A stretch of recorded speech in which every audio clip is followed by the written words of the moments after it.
Sahabat semangat, sebuah kisah hipnotis membuat ngeri netizen. Wanita tiba-tiba terbangun di pesawat menuju Surabaya tanpa ingat apapun. Apa yang sebenarnya terjadi? Ya, baru-baru ini kisah nyata kejahatan hipnotis viral di jagat maya. Kisah tersebut dibagikan di Instagram Story akun @fitrahtg dan menjadi viral di Twitter. Seorang wanita asal Medan tersebut membagikan ceritanya saat menjadi korban hipnotis. Walaupun tidak kehilangan harta apapun, namun yang membuat terheran-heran adalah dirinya mendadak bangun di sebuah pesawat menuju Surabaya. Dilansir dari Tribun, awalnya wanita tersebut pergi keluar rumah naik motor untuk ke sekolah adiknya. Setelah dari sekolah, dirinya mampir ke SPBU untuk beli bensin. Di SPBU, ia membeli air mineral botol dari seorang ibu. Kemudian dirinya tak ingat lagi apa yang terjadi. Dirinya terbangun karena dibangunkan oleh seorang ibu dan anaknya untuk memakai sabuk pengaman.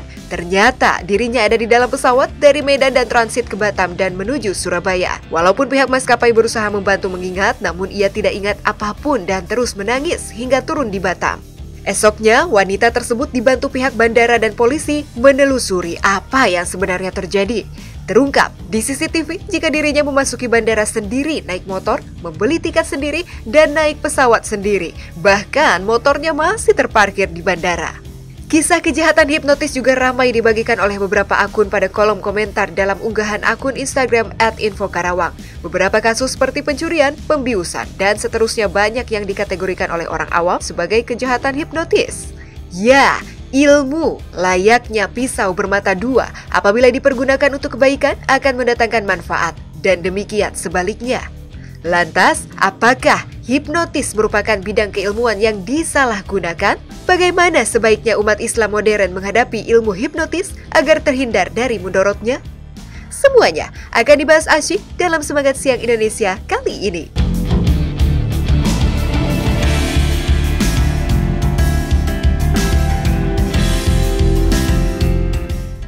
Assalamualaikum warahmatullahi wabarakatuh pemirsa. Jumpa lagi dalam program kesayangan kita Semangat Siang Indonesia. Indonesia harus semangat. Seperti biasa pemirsa, kita harus semangat karena membahas hal-hal yang sedang viral di media sosial atau di khalayak ramai ya. Kita akan membahasnya juga dari berbagai sisi bersama para narasumber yang berkompeten di bidangnya.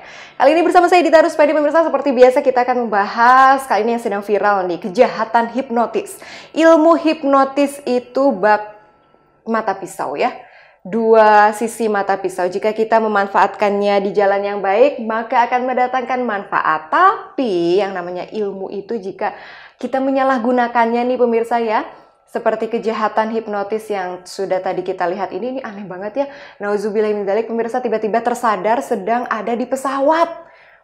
Subhanallah, mudah-mudahan kita selalu terhindar dari kejahatan hipnotis. Nah, saya juga punya tamu nih pemirsa nih. Sudah hadir bersama kami melalui sambungan telekonferensi. Ada sahabat saya nih, ada sahabat semangat. Halo Ibu Nisa, Assalamualaikum. Assalamualaikum. Sehat ya Ibu Nisa ya? Alhamdulillah. Alhamdulillah. Pemirsa, Ibu Nisa ini adalah salah satu sahabat semangat yang pernah melihat atau didekatkan langsung ya dengan yang namanya kejahatan hipnotis. Walaupun yang mengalaminya itu adalah adiknya sendiri. Ibu Nisa katanya adiknya ini sempat mengalami yang namanya kejahatan hipnotis. Seperti apa kronologinya? Boleh diceritakan Bu Nisa? Iya, jadi adik saya ini hampir kena hipnotis. Hampir ya. Jadi tidak sampai kehilangan sesuatu gitu. Jadi kronologisnya adik saya ini sambil kontrol rutin ke RSHS Bandung. Nah, kemudian karena lama antrian, akhirnya saya memutuskan untuk ke minimarket terdekat untuk membeli cemilan dan minuman. Nah, kemudian karena minimarketnya di seberang, jadi harus menyeberang jalan ya. Kebetulan jalan di RSS itu agak besar dan ramai.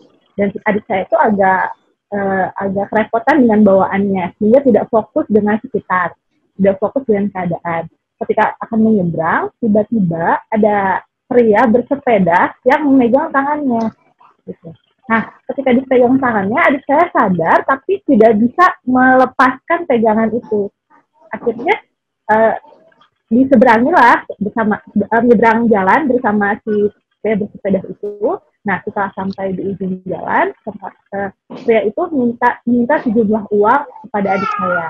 Nah, adik saya tidak, alhamdulillahnya bisa menolak gitu. bisa menolak kemudian langsung pergi gitu, langsung meninggalkan pria itu gitu. Tapi dia tidak ketika si pria itu memegang tangannya, dia tidak bisa menolak. Padahal itu kan keadaannya sedang COVID ya, kita aja dengan orang asing harus jaga-jaga, ini dipegang tangannya, apalagi dengan laki-laki gitu. Dia tidak menolak sama sekali. Bahkan kata adik saya di akhir jalan, adik saya justru berterima kasih sama si pria itu gitu. Nah, itu dia baru sadarnya ketika udah di dalam rumah sakit gitu. Ketika dia sudah fokus, sudah aware dengan sekitar gitu. Dia baru akhirnya dia cerita gitu kepada saya gitu. Baik, alhamdulillah ya masih ada dalam perlindungan Allah Subhanahu wa taala. Dan pemirsa, sudah hadir juga bersama kami ada Pak Ustadz Dr. Andes Bambang Setiawan selaku ahli hipnoterapi nih. Assalamualaikum Pak Ustadz. Waalaikumsalam warahmatullahi wabarakatuh. Sehat ya Pak Ustadz ya? Alhamdulillah. Alhamdulillah. Pak Ustadz ini sedang membahas hipnotis nih. Hipnotis itu benar ada ya Ustadz? Ada. Dan bisa dilakukan oleh siapapun. Secara harfiah hipnotis itu apa Pak Ustadz? Secara harfiah artinya tidur. Tapi secara istilah bukan cuma itu ya. Secara istilah itu hipnotis itu adalah ketika kondisi seseorang masuk ke pikiran bawah sadar. Nah, masuknya ke pikiran bawah sadar itu bisa sendiri, bisa alamiah, bisa dilakukan oleh orang lain. Ada 3 macam ya. Bisa sendiri, kalau sendiri itu berarti kita sedang melakukan self-hypnosis. Kita sedang melakukan orang bilang meditasi, ya. Zikir juga itu bisa mengarah pada ke gelombang bawah sadar. Itu menyengaja ya. Bisa secara alamiah itu setiap orang dalam kehidupan sehari-hari itu pasti mengalami kondisi hipnosis. Pasti ya. Kenapa saya bilang pasti? Karena ini sunatullah. Orang kalau mau tidur, itu gelombang otaknya berpindah dari beta, alfa, theta, delta. Selalu. Dan ketika bangun tidur, dari delta ke theta, ke alfa, dan ke beta. Beta itu adalah kondisi pikiran sadar. Ya, kondisi pikiran sadar. Masuk ke alfa dan theta itu kondisi bawah sadar. Yang dimaksud kondisi hipnosis adalah kondisi pikiran kita ketika ada di pikiran alfa dan theta. Ketika kita mau tidur, apakah kita langsung tidur? Tidak ya. Atau Mbak Nisa, tadi malam tidur jam berapa? Jam 12 kira-kira. Jam 12 ya. Kalau kita masih bisa menjawab jam berapa kita tidur, itu berarti kita belum tidur. Karena masih sempat lihat jam, ya. Ya kan lihat jam, masa tidur langsung lihat jam, langsung tidur gitu ya. Ya. Mbak Nisa tidur jam 10:30, lihat jam 10:30 langsung tidur, langsung ngorok gitu. Nggak mungkin dong. Itu harus melalui proses penurunan pikiran bawah sadar. Masuk ke kamar tidur, kemudian badannya berbaring, kemudian tidak bergerak, ya, tapi kita masih dengar suara-suara di luar. Terus semakin lama suara-suara semakin samar-samar, ya, semakin lelap dan lelap beneran. Nah, pada saat kita mendengar suara, sementara badan kita sudah tidak bergerak, itu kondisi sudah masuk kondisi hipnosis, ya, alamiah, gitu, ya. Kondisi alamiah yang lain adalah anak-anak itu 0-3 tahun itu kebanyakan dia menggunakan pikiran bawah sadar. Itu dulu ya, sebelum ada YouTube ya. Sekarang YouTube sudah banyak, jadi kayaknya 1 tahun pertama itu baru bawah sadar itu. Bawah sadar itu kondisi anak-anak di mana ketika diperintah oleh orang tuanya tidak ada penolakan. Anaknya penurut. 0-1 tahun lah, sekarang 2 tahun udah banyak ngebantah itu, ya. Karena bawah sadar, ya. Nah, semakin bertambah usia, informasi yang masuk ke dalam pikiran anak semakin banyak referensi untuk membanding-bandingkan, itu yang menyebabkan sang anak mulai membantah perintah orang tuanya.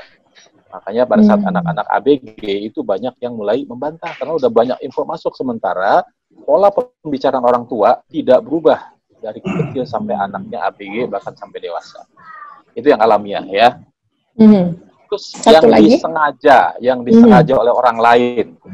Yang disengaja oleh orang lain itu adalah prosesnya disebut dengan proses hipnosis.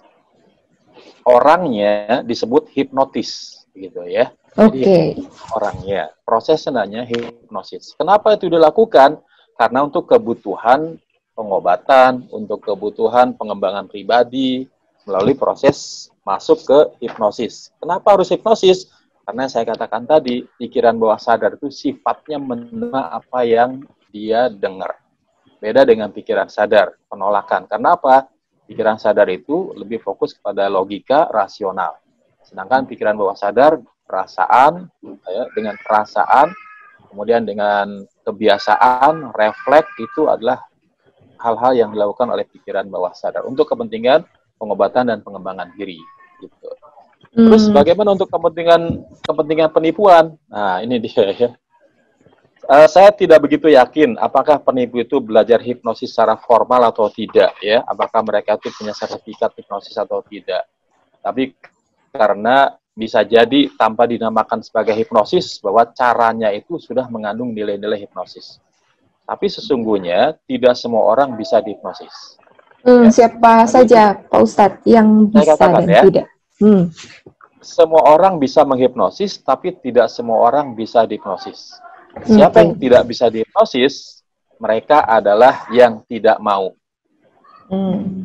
Saja, gampang aja ya. Siapa mereka yang tidak bisa dihipnosis? Mereka yang tidak mau. Yang tidak mau itu biasanya terus menjaga pikiran sadarnya. Sehingga dia selalu waspada, selalu aware, selalu banyak bertanya. Itu yang menyebabkan seorang tidak bisa dihipnotis.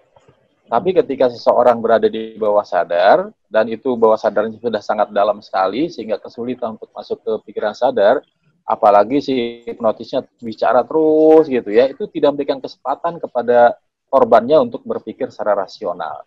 Dan salah satu cara masuknya adalah dengan berikan kejutan. Jadi dipegang tangannya kan ya. Nah itu kan kejutan. Baik, tadi Pak Ustadz menyebutkan bahwa urutan gelombang otak itu dari sadar sampai ke alam bawah sadar itu ada gelombang beta, kemudian alfa, theta, dan delta. Kalau melihat dari kasusnya Ibu Nisa ini, Pak Ustadz, kira-kira adiknya Ibu Nisa ini saat kejadian hipnotis itu sedang ada dalam kondisi gelombang otak yang mana, Pak Ustadz? Masuk ke alfa menurut saya itu. Asalnya dari beta, nyebrang ya, kemudian ada yang megang, kejutan. Nah, ketika ada kejutan itu dia bertanya-tanya.